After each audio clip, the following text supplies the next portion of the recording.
Welcome home, where we provide information, inspiration, and motivator after motivator after motivator here on America's Next. I have Cordell Davis here with me today. How you doing, Cordell? I'm doing good. I'm doing good. How are you? I'm doing quite well. How you feeling? Right now I'm feeling good, man. That intro got me hyped, man. I You love like it. the Every time we intro? come on, I love it, man. I love it. Wow. Saw some familiar faces in there, huh?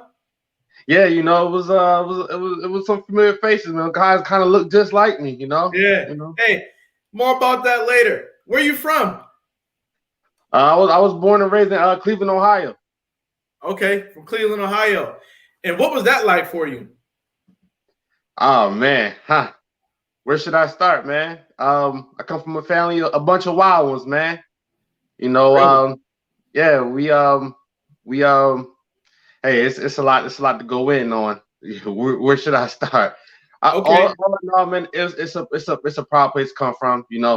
Um, I see little things around where I'm at now that reminds me of home, man, and it's not a bad place. I understand. Something. I Mhm. understand. And so, well, as you know, we have almost 57 minutes to talk today. And Yes, sir. so we're gonna take it slow, and we're gonna present your story to our viewership here because you have some things to say. I've known you for a long time, and there are some elements of your story that people can identify with around the world, whether it be overcoming adversity, enjoying success, enjoying professional success, and even fatherhood. You've had experiences along all those lines today. And so we're going to start from the beginning, if that's all right with you. Yes, sir. Let's get it. All right. What was elementary school like for you? Oh, elementary school was how do you say it was pretty lit. You know, we When you say when well, you say when you say lit, what does that mean? very exciting. Very very fun. Got to experience a lot of things. Hang out, make new friends. It was just something that I will never forget. Elementary school was very crucial in my life. Okay. Now, was that a place where you had an easy time getting along, or did you have challenges there? For the most part, it was pretty easy, but at that age, I tend to make things go a little bit harder than what they should have been at that age. Give me But an example. a lot of fighting, a lot of fighting. That Okay. was something that I like to do, and just really just elementary was fun. But at the end of the day, I played around a lot, Okay. but I did learn a lot as well. Okay. But yeah, All right. And so you said you did some fighting in elementary, huh? yeah, it was just more just being very rambunctious. At that age, I was able to develop a little bit, and just really just get out in the world. Meet Okay. new people. One of All right. those. All right. hmm Walk me through a day in the third grade for Cordell. Um, a day in the third grade. Let's see if I can remember what my third grade used to be like. Honestly, my third grade, man. To be honest with you, I only remember recess. I remember that was one of the best things that I was able to get. Mhm. I think I had one teacher that she treated me like her own son. It came to the point where I actually asked her to adopt me. Because she was just one of that great mother. Um, that that young part of my childhood, as far as elementary school goes, I remember going to a few, being that the current foster care system that I was in. So I wasn't ever really to make a real strong connections. But if you was to take me back to third grade, I would remember one teacher that really stood out and made things enjoyable for me and put up with my behavior. So, two things. hmm How do you feel about people, adults out there who are special enough for you to have conversations with the way that you did with that teacher, and you asked that teacher to adopt you? What do you say to teachers out there who might have children in their class who might be vulnerable? Can you provide any encouragement to them today? Yeah, sure. I would say the best advice to teachers is to just have an open heart and be as understanding as possible. And school is a place of business because you're there to teach these kids, to help raise these kids, to grow these kids in the community. You're very important in the community. You have a lot of responsibility, and I understand sometimes that may get tough for a kid like me. All I needed was just somebody to open up their heart to me, just really understand where I was coming from on a personal base level.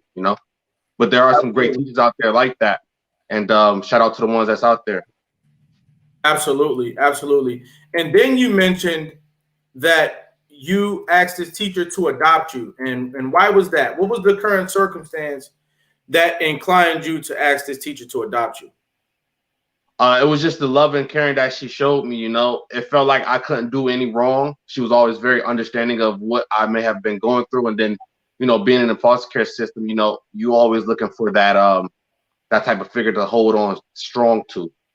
So I would say she showed great characteristics, and then I was drawn to that. So you're telling me in the third grade you were in foster care? Yes, sir. Yes, sir. I remember being in foster care since I was 4 years old. 4 years old.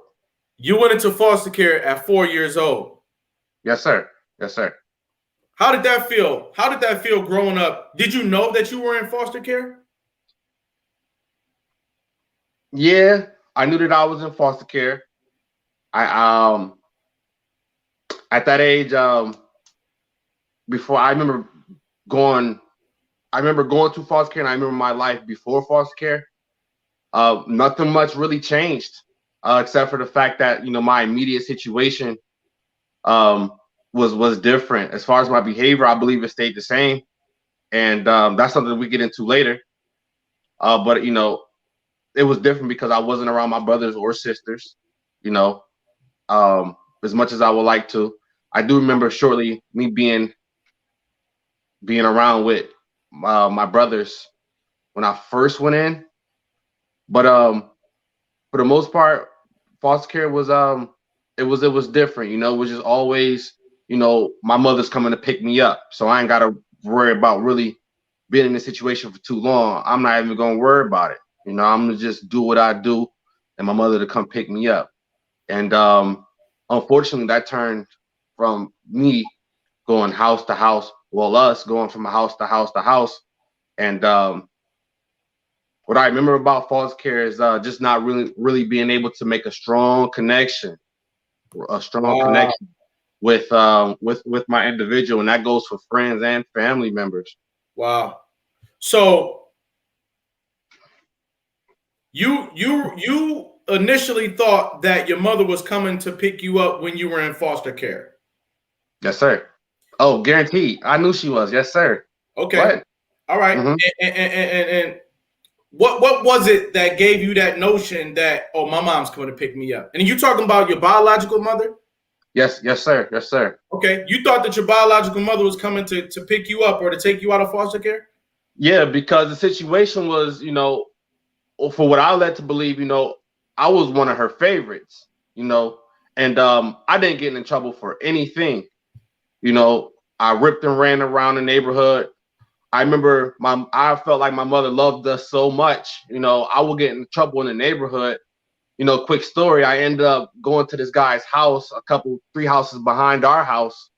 And me and my friend, we actually ended up stealing his car low key.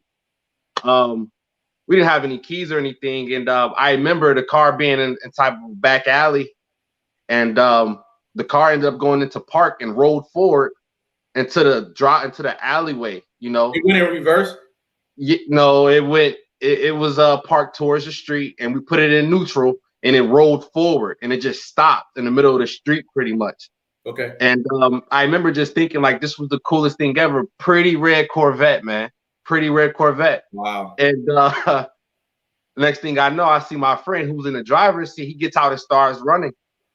And I'm like, why is this guy's running? And I look to my right, and I see the owner coming out, grabbing me by the neck and collar on my neck and dragging me to my mother. And my mother just pretty much just looked at him like, yeah, he did what he did, but like, it's time for you to leave. Like, I didn't get any type of consequences. So, from that point, I was just pretty much like, my mother is like my best friend. My mother is not going to let anything bad happen to me or You know, just at that age, that's what I will understand. But to bring it back, you know, I just felt like my mother loved us so very much. You know, like I had nice clothes, I believe, at the time. You know, I don't remember ever being hungry. You know, um, and I was just like, you know, she's coming back, whatever. I'm gonna go back to doing what I'm used to doing. Okay. So from what you could recall, your mother was somebody who loved you a lot, and so that went into your confidence as to, you know, the belief that she was coming to take you out of foster care. Now I want to know, when you spent more and more time in foster care, did you start to become upset or frustrated at the fact that you were still in foster care? Could that have contributed to to anger along the way?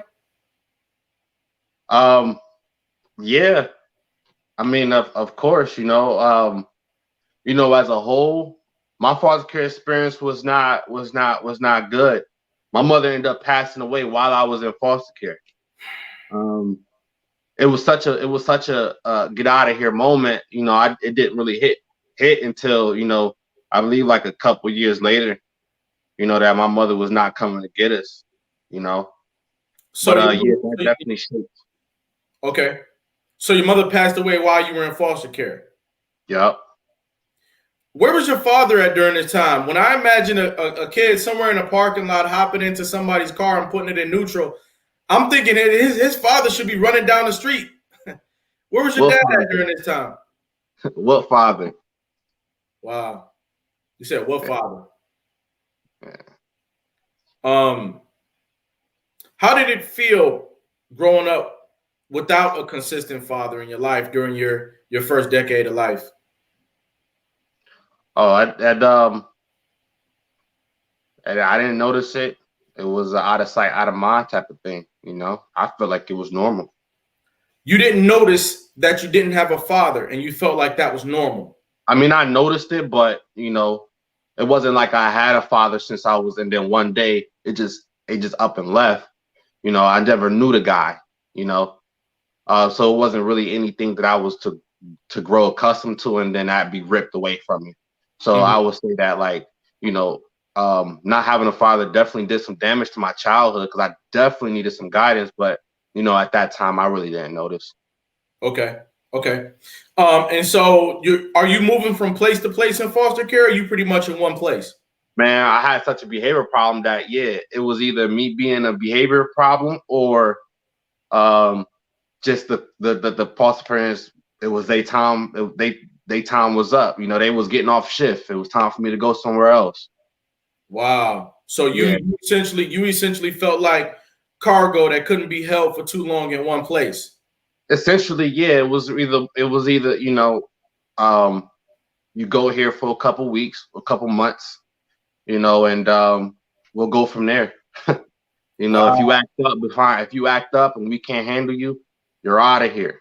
So, Wow. you know, it was just one of those situations to where you never know what was going on. I remember getting took into another foster care straight after coming out of school. You know, like having fun. I just had one of the best days at school, and then you know I have a social worker there with my things packed. Hey, yeah, we have to leave. Yeah, Crazy. That's crazy. The reason I laugh is because, we talk about some of the things that happen in our lives and they kind of roll off our tongue and we brush them off our shoulder. But in reality, you have to laugh to keep from crying because these are traumatic events. You're a young man, you're trying to make connections in school, and it's tough because you're not making proper connections at home. And so you are living a life that's already an uphill battle. And so when you say that you're 4 years old going into foster care and you're cognizant of the fact that you're having trouble making connections with people socially and that you're moving from place to place because you have a behavior problem.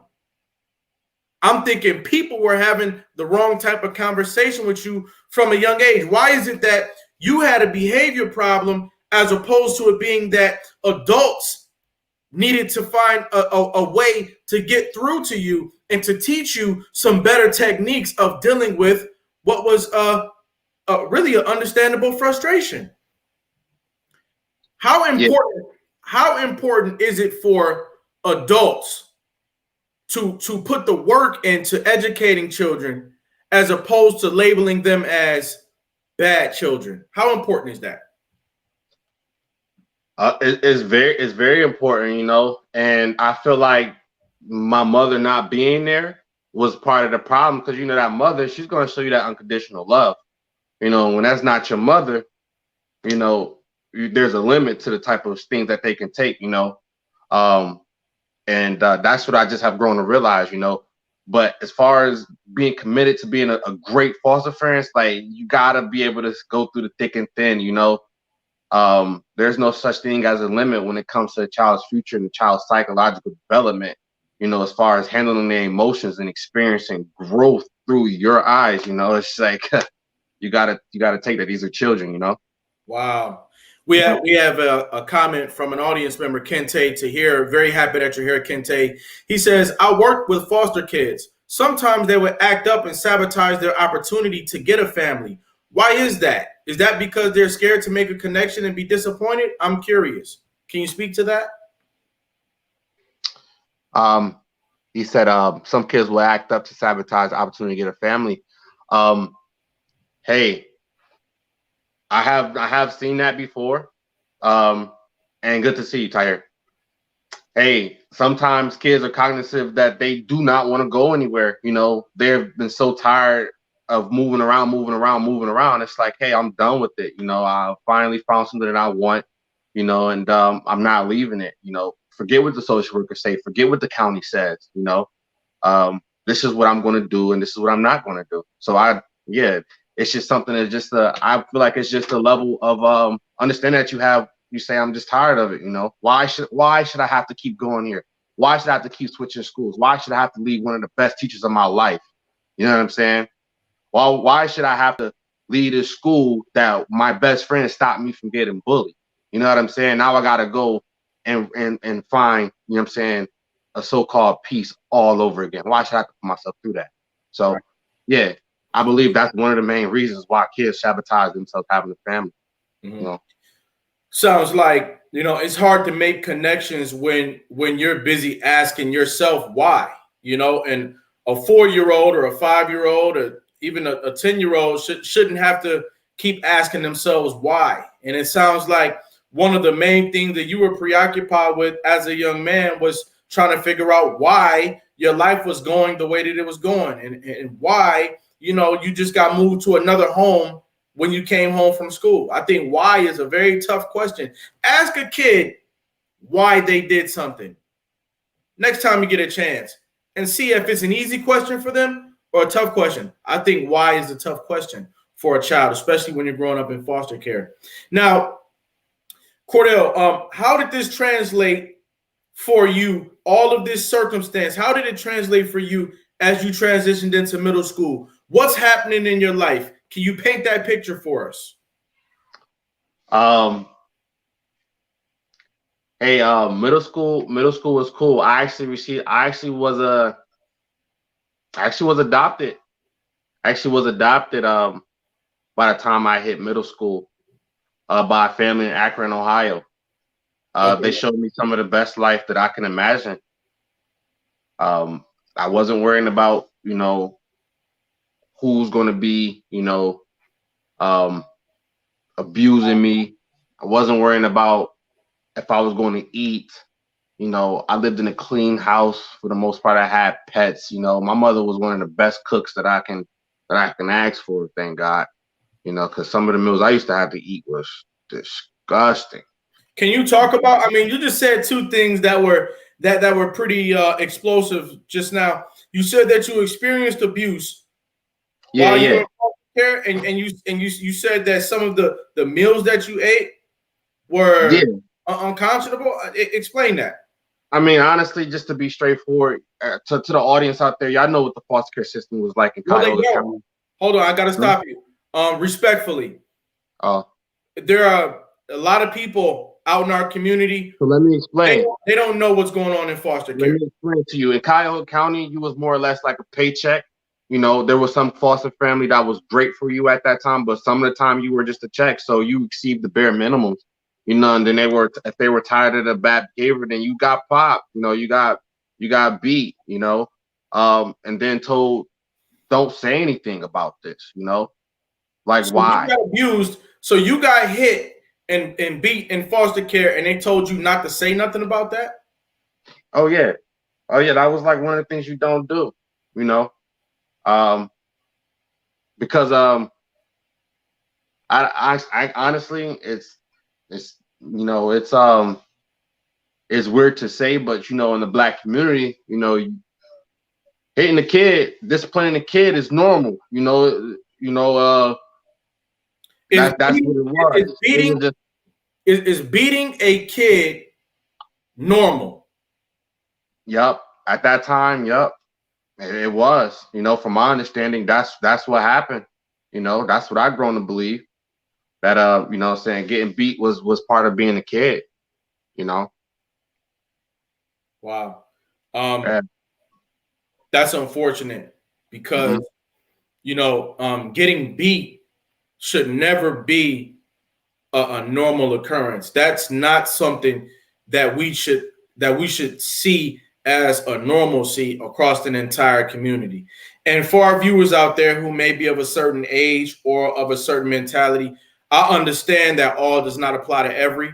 So when this young man says that this is something that happens across the whole community, he's not talking about your home if that doesn't happen in your home. He's talking about his experience where he was beat on a consistent basis to the point where he thought that it was normal as a 5-year-old, as a 4-year-old, or maybe even a 3-year-old or a 6-year-old to be getting beat in the American foster care system. Now, Cordell, all of these experiences, did they make you thankful to be adopted?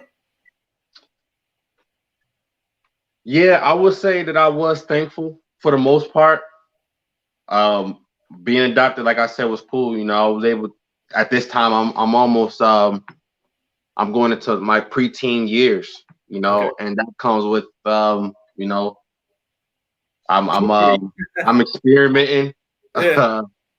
I'm not really thinking about my situation. I'm here right now. I'm gonna cherish this day, and we turning up, man. We gonna have fun. So I found a lot of fun, and I learned a lot in my preteen years. One thing I'm thankful about being my foster family, my foster family, my foster dad, um, my adoptive parent Robert. He taught me a lot, man.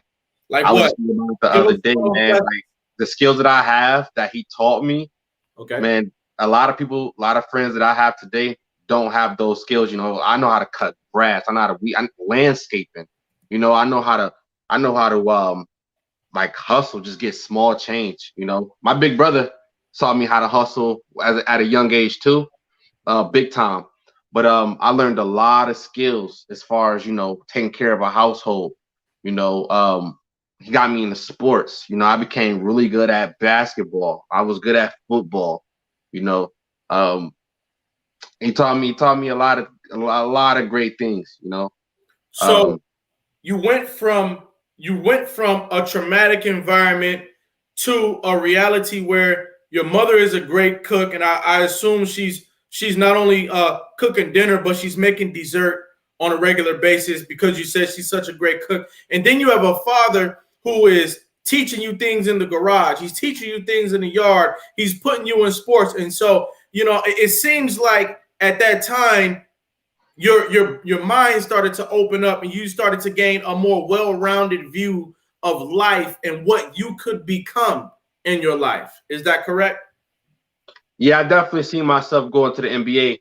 You know, At that um, time? oh yeah. Because at that time it wasn't about like a survivalistic type of life anymore. I Right. actually found some air to breathe. You know, Wow. So adoption gave you air to breathe. yeah, in a sense. Adoption Um, enabled you to breathe in a sense. Yeah, when you say it like that, it kind of makes me mad because no child that should be a right for a child. But Right. yeah, in a sense, yeah, that's exactly what happened. That is an incredible comment by you, Cordell. And you also was adopted in Akron, and you say you were a sportsman. How was that? Being in Akron, and did you ever become familiar with the gentleman named LeBron James? we played at the same basketball camp. You know, I played at the same basketball camp. Yeah, at the same basketball camp. He was from Summit Lake. Summit Lake was like a 10-minute drive for us. I don't think I met him personally, but I do remember him as a kid being worshipped like a king. Wow. Even at a young age, you know, dunking on people. Right. You know. And when you say worship like a king, it that could also lend to, you know, him getting respect because he was working hard. He was honing his craft. He was practicing, and then those levels of preparation enabled him to perform once he got on the court. And so essentially, by you being involved in sports, you were being around hard workers, people who were dedicated to a craft, people who were experiencing growth spurts as a result of concentration and focus on what it is that they set out to do. Would you agree with that? Yeah, Cedric, I would agree with that to some level. Okay. But honestly, that was a little boring to me. You know, I was very rambunctious and I like to push the envelope. You know, so I remember smoking at that time. You know, I wasn't really surrounding myself with people of that nature. You know, I was just pretty much taking whoever came in my life. You know, so LeBron James, like I said, was somebody that was upheld in the community. But at that time, he was just going to the NBA. You know, I'm just now going into middle school. So I'm chasing girls. I'm playing sports. I'm riding bikes 10 miles out and coming back. You know, so around that time for me was just more or less like I said, back to just experimenting, getting familiar with myself. Okay. You know? Right. Yeah, because and you at any time you can correct me if I'm wrong. I want to understand you because our society has taught us, and when I say taught, they published studies for social workers to learn and to get familiar with that say that the type of young people who might get caught in a Corvette in neutral and then get placed in foster care and then go from home to home and home with abuse and neglect, those type of people, they either in jail or dead by the time that they're 25. And you're not either of those two places today. And so I think you're a great case study. If you put it like that, yeah. Yeah. I did.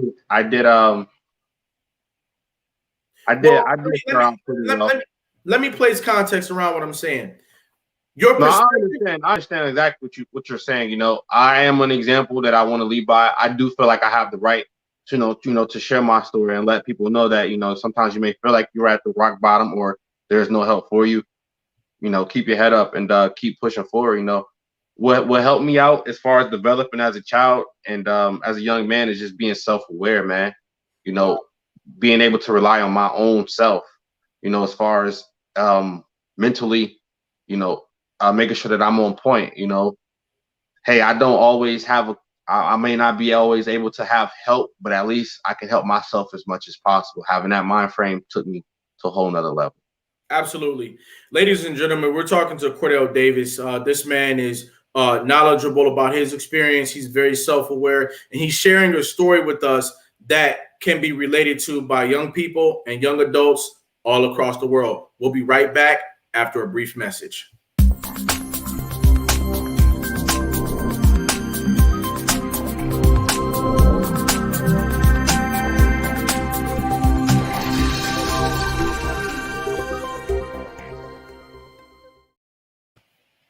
America's Next Motivator, Monday, Wednesday, and Friday at 5 p.m. Eastern, Tuesday and Thursday at 10 a.m. Eastern.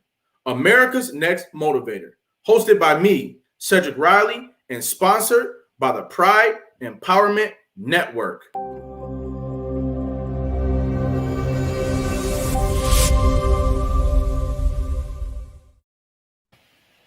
And we're back. Hey, Cordell, I appreciate your time today. Before we went to break, you mentioned that you started smoking. And I want to talk about your mentality at that time, because you can't be expected to be perfect at nowhere along your life until you get old enough to work on yourself. So I want to talk about that. You started smoking, is that correct? Yeah, I did. Yeah. I did smoke a couple cigarettes.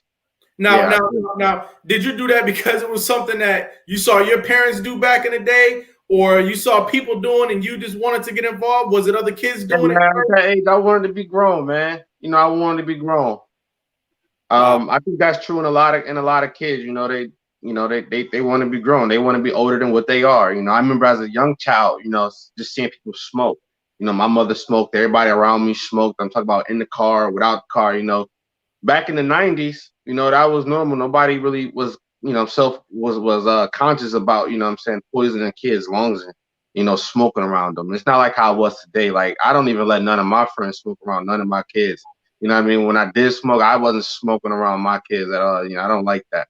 But it changed. But yeah, man, I learned I wanted to smoke because that's what everybody else was doing. To be How old honest, were you? How old were you when you first started smoking? I mean, um, some people might not be able to believe this, but I remember as a young age, trying to pick up my mother's cigarette butts off the ground, putting them to my mouth. Wow. It was always, yeah, just by like learning by, seeing other people do it, man. Right. Yeah. And your idea, part of your idea of being an adult was smoking.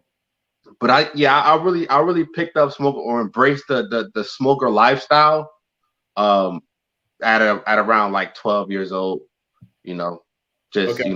stealing cigarettes out the ashtray, finding older people to buy me smokes, just, wanting to be a smoker as Mhm. I'm playing basketball at that, right? Oh, So you we, say you were playing basketball and sports at the same time, but at the end of the day, you still needed a deeper connection than those you had, and it sounds like you still needed intense guidance. And it sounds like, unfortunately for you, you didn't really get the intense guidance that you needed at that time in your life. Again, I go back to my current experience.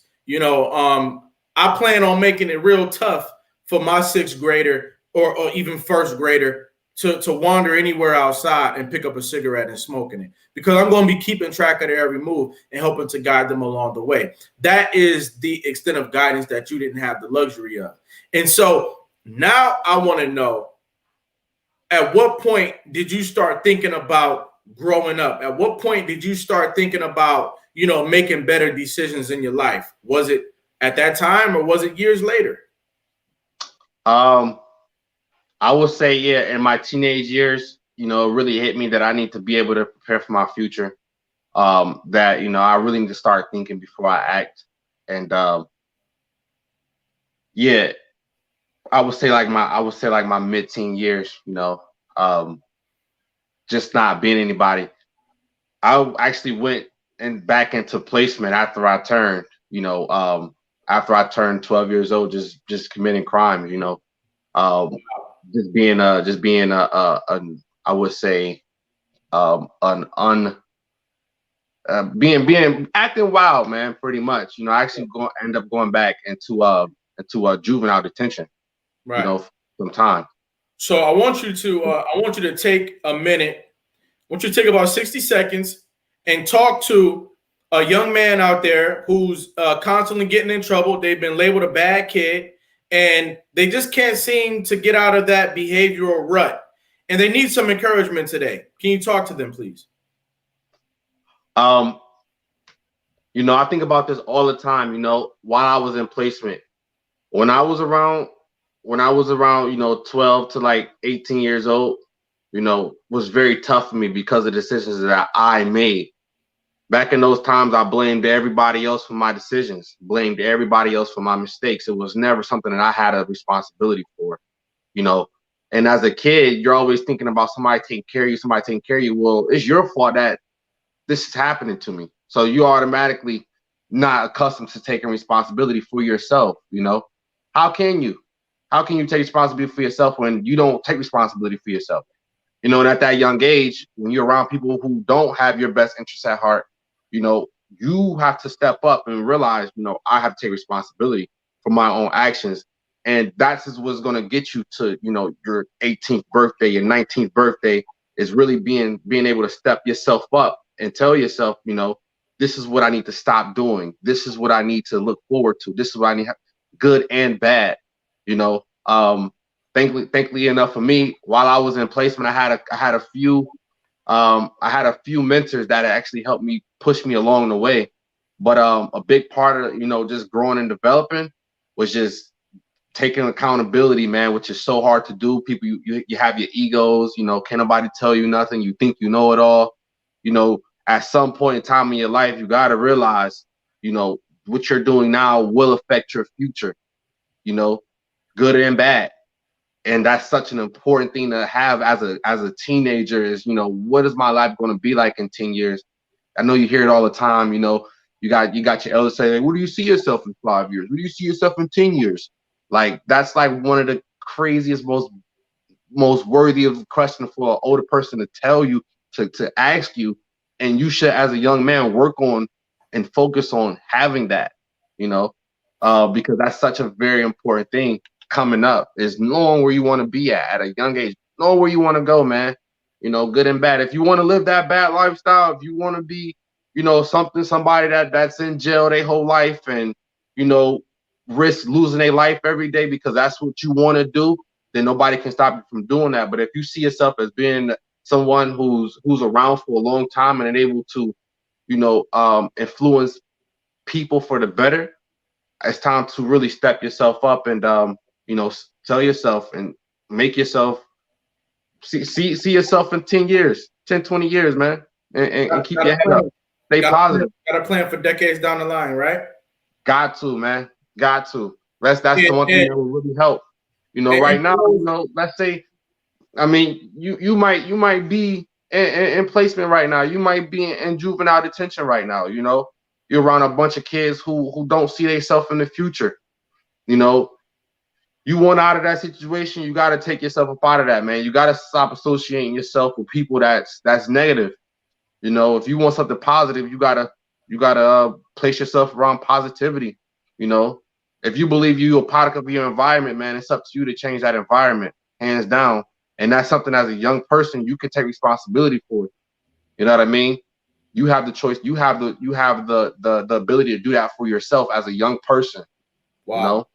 Wow. Powerful commentary by you. And I appreciate the volley back and forth because, our viewers out there, I'm sure they can appreciate a fresh perspective this morning.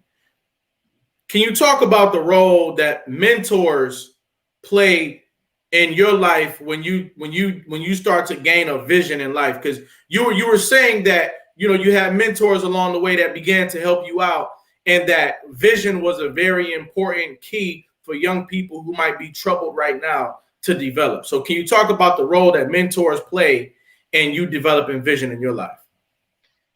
Yeah, it's all about, well, what I was experiencing was just always just, having a good attitude, that's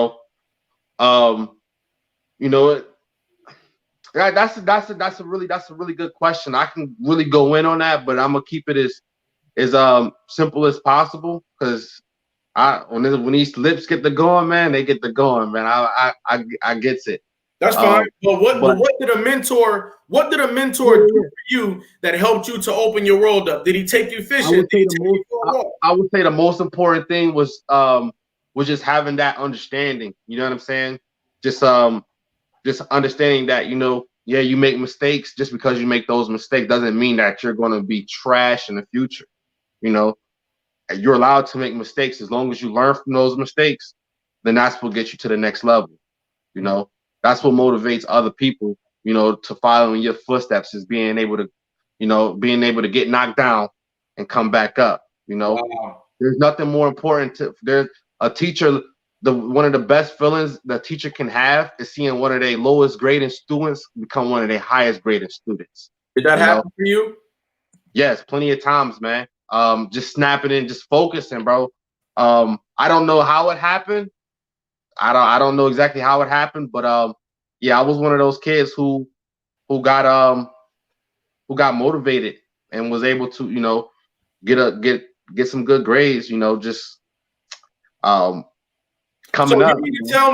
You mean to tell me a kid who was labeled as bad, a kid who was having trouble making connections, a kid who was, as you say, rambunctious, was able, when you got focused, and whether it be a mentor that helped out, Mm-hmm. was able to go from a D level student to an A level student. Did that happen for you? Yeah. I definitely went from failing to having a higher grade in the class. Wow. Yeah, that makes you feel good. Once you say, this is what I want to do, and these are my steps to accomplish that goal, and you make progress, and then you finally hit that goal, your confidence becomes unstoppable. Can't nobody really tell you nothing. It's like that. It's like that Rocky syndrome. Rocky, right? Mm-hmm. Rocky got his head beat in hundreds of times, but he became victorious because he never gave up and he kept pushing and he won. And that's such a crazy thing, but it's true. Yeah, you can get knocked down, you can get up, and you can still win. Cordell, what people might not know about you, and we talked about this in pre-production, is that you started fixing cars out of nowhere. And when you say fixing cars to somebody like me, I'm thinking, okay, you're changing tires, or you No, might be able to switch a rim out, or switch a light bulb, or fuse out. But I saw something about you not too long ago, and I was really impressed. I want you to hold on 1 second, okay? Okay. Thanks to all our viewers out there who decided to be here with us today. You're deeply, deeply appreciated.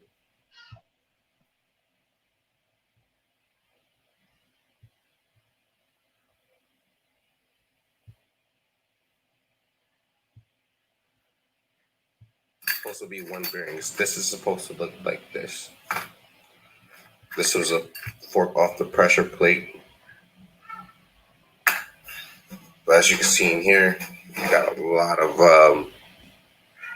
damage over here from the throb bearing still on it. Anyway, what we'll do is just start out by removing this bolt right here. I believe this is a 13, maybe, 13. And this comes all the way up. And what will be left over is this fork right here. You'll remove the fork, and the bearing will be able to slide right out. I'm going to show you. Give me 2 seconds. Hey, man. Geometry, arithmetic, trigonometry, science. It looks like you were doing rocket science there. What was going on? Talk to me about that.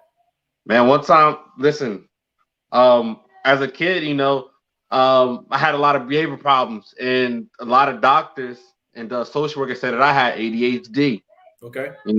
I think that was one thing that they was right about, because I never known that I liked, being like hands-on, just being focused and tuned into something that I really love. One day my car broke down, and I didn't have the money to fix it, but I had a garage full of tools, and I had to get to work. So I ended up fixing my own car and found out that I love wrenching, that I love, repairing something, getting that feeling of not knowing how to do something, studying up on it, and being able to get yourself out of a rut, just based off you persevering. And essentially that's what that was, is just feeling good about being able to do something by yourself, and that's how I got started. I figured, hey, if I can fix my car, I can fix your car and your car. And that's what I've been doing, man. Wow. The past year. Just been fixing everybody's car. Did you actually start a business of that? Yes, sir. I am owner founder of Dell's Auto Garage. Where we do mobile mechanics. So if you're stranded on the side of the road, or your car won't start in your driveway, my company actually comes out to you and repairs your car, just like how you would if you was hungry and you wanted Grubhub, or you wanted to ride somewhere, you order an Uber. I pull up in the same fashion. I have all my tools, and we get to work, and we get you up out that rut. Now, when you say get you up out that rut, what you're talking about is automotive repair, ranging from tires to, what else do you do besides tires? That's what I want to know. I do it all. Actually later today on my birthday, I'm going back to work. But we change out. We do all engine work. We do all suspension work. Brakes, rotors. All that. the things that make your car go reeky, reeky, reeky, squeaky while you're driving. That's what we repair, you know. Pretty much everything besides body work. I don't do body work, but as far as the mechanics and making sure that you have a safe ride, that's what we do. You know, I think it's incredible that you went through this process of self-discovery and it just came out of you. You know, you being a mechanic is something that just was an organic thing. And I believe that everybody has something in them that is like a potential talent or gift that's just waiting to be discovered. And you discovered yours. I'm real happy about that. You've got a gift. You've got a gift for that hands-on type of work, because there's no way if, you know, my tight rod pop out on the side of the road that I'm going to hop out and fix it. That's just not me to be doing. What were you doing? Arithmetic, geometry, trigonometry, science. Yes, sir. Hey, man, I'm very proud of you.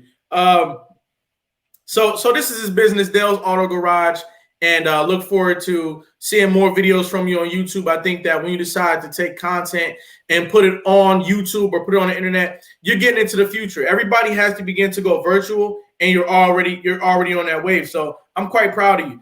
Did you read any books along the way that helped you get where you are today? I did read Rich Dad, Poor Dad. Okay. By Robert. It's a purple book. I think his name is Kiyosaki. I believe. Kiyosaki. Yeah, that's like that's my guy. I have a hard time with his last name. What else did I read? I read the 48 Laws of Power. I would recommend. That really helped me out as far as strategic wise, as far as positioning myself to get to the next level. And I would say another good book. Another good book would have to be, those are the best two right now that I can come up with. Yep. Yeah. All right. You also mentioned that it was your birthday today, and you know I want to let you know happy birthday. How old are you today? I'm a big 28, man. Big 28, huh? Yes, sir. Wow. And what are your goals? What are your goals for this next year? I want to expand my business. Okay. I want to get involved into charity work. You know, like my big brother. You know, he's an awesome man. Love him to death. Mm-hmm. And honestly, man, I just want to. Hold on. Actually, Cordell, we got a call. We got a special guest. Hold on 1 second. Hey. Who is that? Hey, happy birthday. What up, sis? How are you? I'm good. As you can see, I'm in the middle of an interview. What you doing? Yes, I'm listening in. I'm tuning in. Yes, ma'am. Oh, man, you looking beautiful. You're so pretty. Oh my God. Thank you. Yes, ma'am. Thank you for the birthday wishes. I appreciate it. Absolutely. Thank you, Chastity. All right. Goodbye, y'all. Thank you, Chastity. Bye-bye. So, you know, and you're getting plenty of love. You're getting plenty of love from the audience. Orlando Riley says, "What's going on, nephews? Happy birthday." What up? Thank you. You know, ladies and gentlemen, what I didn't say to you during the course of this interview was that this is my brother. This man is my younger brother. And he means the world to me. You know, if you have brothers and sisters out there, I want you to take it upon yourself to embrace them. Dedicate a piece of your life to your brother or your sister, because they're worth it, because they matter, because they're important, because they're the future. This man right here is my brother. And I couldn't wait to have you on my show today and let the world know how much of a great man that you've become. You know? Yeah. I saw you putting the work in, man. For years. You put work in on yourself, man. When people told you no, and people told you what you could not do, and people told you that you need to take this medicine and take that medicine and take that medicine. Yeah. You resisted it. And you worked on yourself. And no, you wasn't perfect, but I wasn't perfect either. And I don't know a perfect person. And it's not about being perfect or imperfect. It's about being willing to work on yourself. Being willing to work on yourself. And so as you sit in front of me today, not rambunctious, not smoking, with your top button buttoned up. You see it, baby. Yeah, I see you. I see you, Mr. Top Button. I want to let you know that that I admire you, man, and I admire your strength and your courage. Happy birthday. Thank you very much, sir. Any final thoughts from you? What we got? Final thoughts, man. Dang. Hey, man, I just want everybody to know that I am blessed to be where I'm at. You know, said thank you for giving me a platform to speak on, man. That means the world to me, especially on my birthday, man. For real. Me and you've been dreaming about this for a long time, man. It's actually starting to come true, man. Right now, man, I want y'all to expect big things from me in the future. You know, what can we expect from you in the future? Man, listen, I want to be able to employ about 50 to 100 employees within the next, I would say, 5 years. Wow. I want to be responsible for economic growth in my area and wherever I go. And I want to be able to educate all my kids. Man, I got 3 kids right now, and I have a responsibility to raise every last single one of them and make sure that they are productive and they're able to, you know, lead a successful life. Hey, sis. So Sierra Young is our sister. She says, "Happy birthday, Cordell. You rock." Thank you. And then Amina Too Beautiful Johnson says, "Happy birthday." Now, who is this? Oh yeah, that's my wife right there. That's your wife. You married too, huh? Yes, sir. Yes, sir. Been together for 7 years, 7+ years. Congratulations. Yeah, yes, sir. Congratulations. Yeah, Hi, Amina. So yeah, I would say in the future, just expect big things, man. It's about focusing. Right now, I'm a young business owner. It's tough starting out, and I'm willing to get through those waves. You know, I'm excited for the future. You know, I see a bright future. And I actually feel like I'm able to go out here and influence the youth, you know, and share my story and, you know, be a light for the young ones. Absolutely. Absolutely. You're a light for young people. You're also a light for adults. And you are a success story. I hope that you take that to heart. You can take that to the bank and deposit it. Yolanda Riley says, Cordell Davis, thanks for sharing your story. Hey, yeah, thank you. All right. You know, I'm on here, man. I keep telling Cedric, like, man, listen, I'm so excited that you got me on here, man. I'm on stage with a superstar right now, man. Hey, listen, this moment here, it's all about reciprocity. I have 3 questions for you as we get out of here, and I need you to answer them in a matter of 2 minutes, okay? Copy that. First question, what is survival to you? Survival. The definition of survival for me is being able to not only know if you're going to eat that day, but know that you're going to eat that day by any means. That's what survival is. Okay. And what is success to you? Success is be able to take your survival instincts and be able to grow a life around that. That survival instinct. That's what success is. To say I'm never going back. Right. And what is greatness to you? Greatness to me is that feeling you get when you walk inside the house and you get respect from your peers in your community. When you come from nothing to something, and your hard work shows. That's greatness to me. What would you like to say to your wife and children today? Oh yeah, I love y'all. You know, let's have a good day. I know it's my birthday. I'm not saying I want steak and lobster, but lobster and steak sound good.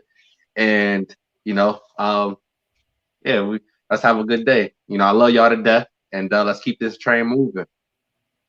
Cordell, I've seen your growth. I want to let you know that I acknowledge it. I see your work as well. I see the value that you add to the community, and I respect it. I think that what you're doing is important. I think that people need to know your story. You also did a big thing today by telling your story. There's many people out there who you just, in an indirect way, gave permission to tell their story. And I think that that's profound. And I think that's dynamic. Cordell Davis, you are America's next motivator. Yes, sir. Yeah, Yes, sir. absolutely. So thanks for the conversation today. And I'll look forward to talking to you soon, all right? Yes, sir. Thank you very much. All right, talk to you later. Peace. Peace. There you have it, ladies and gentlemen. Family is about extending yourself. Sometimes you have to stretch, sometimes you have to bend, but you make sure that the blanket of family gets crocheted. That's our responsibility, to make sure that the family blanket gets crocheted. Make sure you stay connected. Reach out to your brother and your sister. Tell them you love them. Give them a call. Touch them. All right? Each and every episode of America's Next Motivator has something in store for you. All you need to do is stop by and pick it up.